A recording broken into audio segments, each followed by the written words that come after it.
In the third round of the FIDE World Cup, Magnus Carlsen faced the Chinese player Bu Xiangzhi. Carlsen in game one had the white pieces. He played the bishop's opening. That's a particular anti-Chinese variation because many Chinese players play the Petrov and they understand this really, really well. So you can see that Magnus is keen to avoid that. So we have a bishop's opening and, well, they reach a position which Magnus is extremely familiar with that can arise typically from gioco piano, bishop's opening, and from the Spanish as well. So you can see Carlsen has this typical pawn structure and black has this pawn chain here, so almost symmetrical, but all the pieces are on the board. And now Magnus starts this very familiar little routine with the knight. Might come to f1, then maybe g3 or e3, and he may push with d4 at some moment, but all options are open.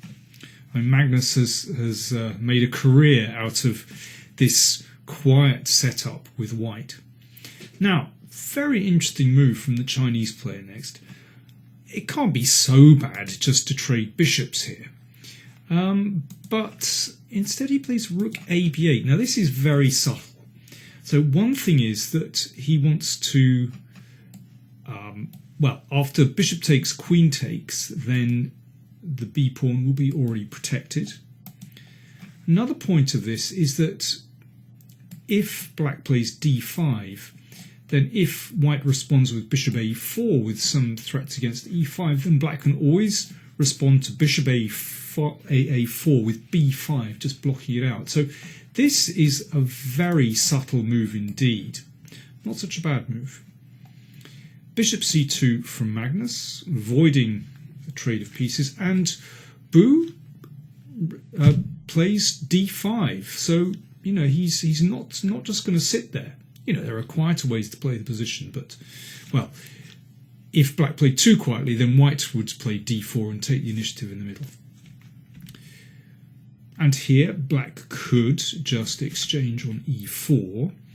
Now, although the position is almost symmetrical, you can see that white has the pawn on c3, controlling the d4 square. So white would play queen e2, knight c4, hit e5, maybe bounce back to e3 to look at these outposts. Certainly a lot more comfortable for white to play than black. But Bu decides to play h6. Now that prevents knight g5, of course. After h3 covering the g4 square, then knight g5 was certainly a good option. But h6 allows white to take a pawn. And Carlsen, not one to duck a challenge, took it. So we have a typical Marshall type position where, although white has taken the e-pawn, he's lagging in development on the queen side, and black will try to get initiative on the king side, and indeed that's what happens straight away. Bu takes the pawn on h3, so things are really hotting up. Now, Magnus decided to take this bishop, again, not one to duck a challenge, but he could play more quietly here. He could just play the knight into the middle, and let's say something like this, and I think the position is roughly level. There are slight weaknesses around white's king, but it's not too serious. The knight is a nice piece. White has a nice pawn chain here. Roughly level, I would say. But Magnus takes the piece. And this is very interesting. So the knight comes back to cover the h2 square. And again, very typical kind of sacrifice that one sees in the Marshall Gambit all the time, where for the moment it's difficult for white's pieces to transfer over to the king side, and black is starting to mass his pieces there. And one simple problem is that, after this trade of rooks, then, the second rook will come in, and this rook is just stuck in the corner. So, white already has to take care of a rook lift to the king side. So, I mean, let me give you a little example of the kind of danger that white is in. So, bishop d2 is a very plausible move to try to connect rooks here. g5. What's the point of this? Well, after this, well, I'm going to play a very poor move for white now, just to illustrate black's attacking chances. But let's say bishop b3.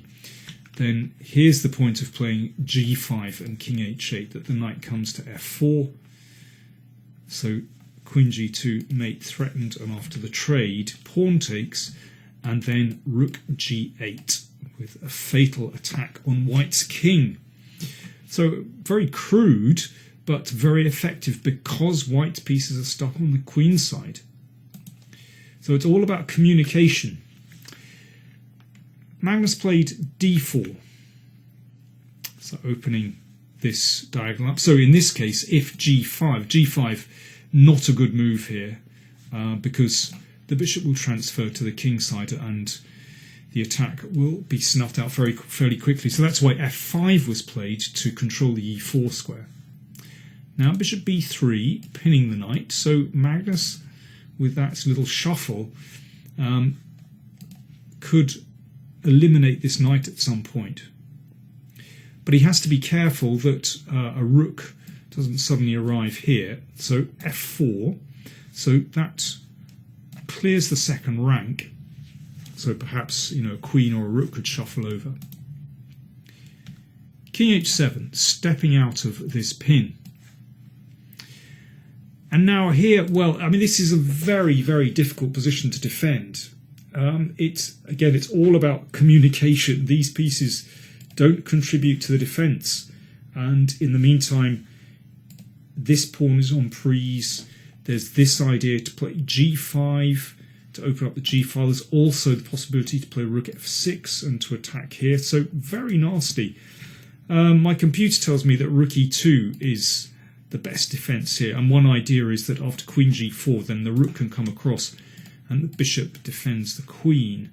It's still very, very complicated. Black can try this, for example, and white does not have an easy time defending here. But anyway, apparently this is the best move. But Magnus took on d5 and then played rook e3. I guess he must have overlooked something in his calculations. Bu exchanged and then played g5. And this is very dangerous indeed. A simple idea or one of the ideas, is to open up the g file. If pawn takes pawn, now Magnus must have overlooked something in his calculations, and I wonder whether it was in this variation. Who knows? So if pawn takes pawn, then f4.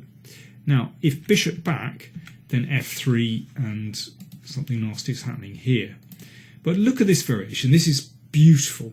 So queen c2 check, checking the king and try and defend here. Rook f5. So if the queen comes across, then we can take on g5. Now if bishop takes pawn, bishop takes, rook e1. Now for the moment it looks as though, well, white is counter-attacking, and it seems as though white will have enough time to defend. For example, if the rook comes to e2 and comes across here. But now black has an absolutely stunning move to win the game. Bishop d2. Now, if the rook comes up to defend along the second rank, then queen takes knight, so the rook can't move up. If queen takes bishop, then there's no longer a pin, and rook g5 check will win. And now here's the really beautiful variation. Knight takes. Now, if black could bring the rook into the game, then he will be winning. But at the moment, there's a pin. So how does black deal with this? Well, first of all, there's a bit of a staircase going on here.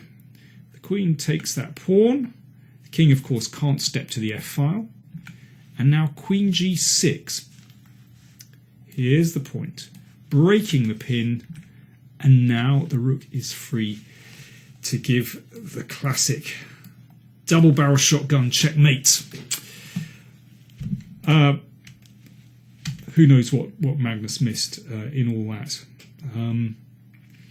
King f2 he played, and now he gave back a piece. If bishop d2, then again some very nice variations. It looks like the king may be able to run away, but f3 is a beautiful move, and if king d3, queen e4 is mate. And if king f3, then rook g8, and, well, for example, queen e4 is happening. Queen h3 is a possibility as well. White simply can't defend once the rook enters the game. So Magnus gave up the bishop. Queen check from black, and now rook g8. So rook g1 mate threatened. Queen f5 check. Rook g6 blocking. Now, if the queen checks, then actually the king can escape. So Magnus played king e1. Now, Magnus was very short of time here. He'd invested a lot of time in defending this attack. Now, Bu also didn't have so much time, and he played what to my eyes is a very practical move, a very sensible move, h5, which gives the king some room to break the pin and starts to send the h-pawn down the board, and this h-pawn is an express. In fact, Magnus still has a chance to defend here with rook d1. And after h4, a ludicrous move, computer move of course, rook d3, and once the knight comes back, then the rook can defend. Of course, when you're short of time, one would never be able to find moves like this. Instead, Magnus played king d1, king h6, very nice. The king shuffles forward, and now the rook can move. h4. There are other ways to win as well, but h4 is very consistent, very clear, no complications whatsoever. When you're short of time, you just want a clear plan. And h3, here we go, and this rook simply can't enter the game. Queen g2, making room for the h-pawn. Queen g4 check. And now in this position, well, Magnus, as a last hope, wanted to give up his knight for the pawn, but a beautiful winning move from Bu. Rook g1 check. Here Magnus resigned. Obviously if the king moves, then the rook goes in the corner, and if the knight takes, then h2, and white, I'm afraid, can't prevent that pawn from promoting on the next turn. But a really convincing game from the Chinese player Bu Xiangzhi. Now that was game one. So in game two, the following day, Magnus had to play for a win. Not easy against Bu, who's a pretty solid player. He's also a very strong player. He's rated currently 27-14, so no patzer at all. And not easy for Magnus playing with the black pieces, trying to play for a win. But he didn't do too badly. Well, he had a reasonable opening. At least Magnus has managed to slightly damage White's pawn structure here. But Bu has played, well, very sensibly, and has his rook on the open d file, and this queen, couldn't try and threaten these pawns. But this slight weakness to White's king gives Carlsen a little bit of hope. He played h6 to give the king an escape square, and then he might be able to move his rook or queen away. Rook d7. Bishop e4. So Carlsen gives up his a-pawn. Didn't need to allow this, of course. He could have played more solidly, and I think he'd have held the position without any difficulty. But Magnus is playing for a win. Of course, he doesn't trade rooks, keeps the rooks on the board, and in this way gains a tempo, threatening the pawn. And now queen d8. So this was the whole idea. He's trying to activate his queen And while white's pieces are on the other side of the board, he's going to try and get a hit at the king.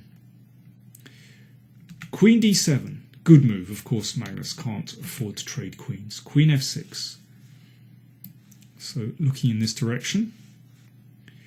Rook c7. Very calm move from the Chinese player. Perhaps looking at the c-pawn. Perhaps looking to simply trade rooks and to try and simplify the position. Queen a1 check. King comes up. And now Carlsen, if he wanted to draw, he could play queen f6. And for example, rook d8,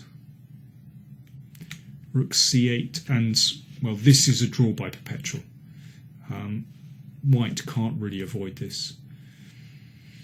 If white does try and avoid this, then in fact he will in fact lose this incredibly. So that would be a draw by perpetual check. But instead, Carlsen risks more. He gives up this f-pawn. Queen b2. So Carlsen looking to pin that bishop. And now if Bu wants to play for a win, then he could play queen takes pawn. And in this position, play rook takes pawn check. Now if queen takes, then that can be taken with check. So king takes, check. Now, objectively, probably white is better here, but this could still get tricky. But instead, Bu plays a very reliable move with no complications. Queen f4. Now the bishop is pushed to d3, and here he forces a draw. Rook takes pawn check. So this is very well calculated. So once again, queen takes allows bishop takes d3 check, and the rook is on free, so white would win. So king takes is absolutely forced, and now it's simply a draw by perpetual check. Queen c7. If the king goes back, then the rook falls with check. That's the important thing. So the king has to go up, and then queen g3 check, and the king simply can't escape. So for example, well, if the king goes to h7, then queen c7 check. The king comes up the board, queen check. Of course, it can still go back, but if the bishop comes back to try and avoid the checks, then queen takes b8. So because the queen remains on the rook, then the king can't escape. So Bu successfully made a draw in that second game and wins the mini-match 1.5-half, knocking Magnus Carlsen, world champion, out of the 2017 World Cup. Bu played extremely well. For those of you that don't know him, he's 31 years old, from China. He's been on the scene for years, but he's incredibly experienced. He became a grandmaster at the age of 13 years and 10 months in 1999. At that time, he was the youngest grandmaster in the world. Of course, that record has been broken since, but that just shows, he is a classy player, very experienced indeed. So rated 27-14. So was this a surprise? Of course, Magnus was the favourite. Nevertheless, Bu is a classy player, so we'll see how he progresses in later rounds.